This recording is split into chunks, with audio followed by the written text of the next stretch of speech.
எதிர்க்கட்சித் தலைவர் எடப்பாடி பழனிசாமி திமுகவிற்கு அழைப்பு விடுத்திருக்கிறார். குடியரசு துணைத் தலைவர் பதவிக்கு வேட்பாளராக அறிவிக்கப்பட்டுள்ள சிபி ராதாகிருஷ்ணனை கட்சி பேதமின்றி தமிழர்கள் அனைவரும் ஆதரிக்க வேண்டும் என்றும் திமுகவும் தமிழ்நாடு தமிழர்கள் என்பதற்கு முக்கியத்துவம் அளிக்கும் வகையில் சிபி ராதாகிருஷ்ணனை குடியரசு துணைத் தலைவர் பதவிக்கு அவர் வெற்றிக்காக திமுகவினர் ஆதரிக்க வேண்டும் என்ற வேண்டுகோளை எடப்பாடி பழனிசாமி விடுத்திருக்கிறார்.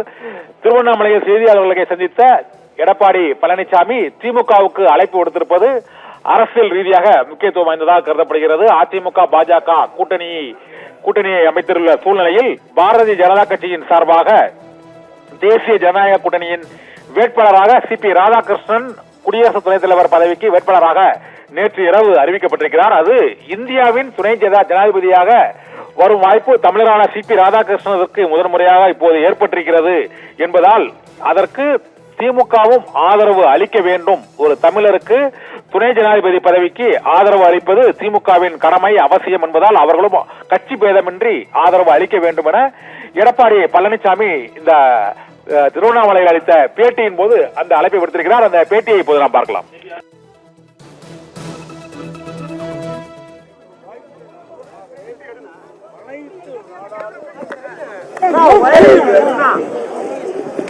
மரியாதைக்குரிய அன்போடு இந்த நேரத்தில் காங்கிரஸ் சார்பா வந்து துணை ஜனாதிபதிக்கு வந்து ஒரு உங்களுக்கு தான் அறிவிக்கப்பட்டது. தமிழ்நாட்டைச் சேர்ந்த மகாராஷ்டிரா ஆளுநர் மரியாதைக்குரிய எனக்கு துணை ஜனாதிபதியாக அறிவிக்கப்பட்டது. அவர் தமிழ்நாட்டை சேர்ந்தவர், அதனால தமிழ்நாட்டுக்கு வாய்ப்பு கிடைக்கிறது.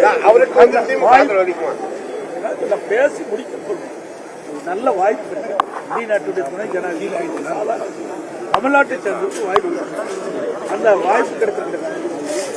கட்சி பேதம் தமிழ்நாட்டை சேர்ந்த அனைத்து நாடாளுமன்ற மாண்புமிகு ராதாகிருஷ்ணன் ஆதரிக்கிறேன் அன்போடு கேட்கிறேன். நன்றி.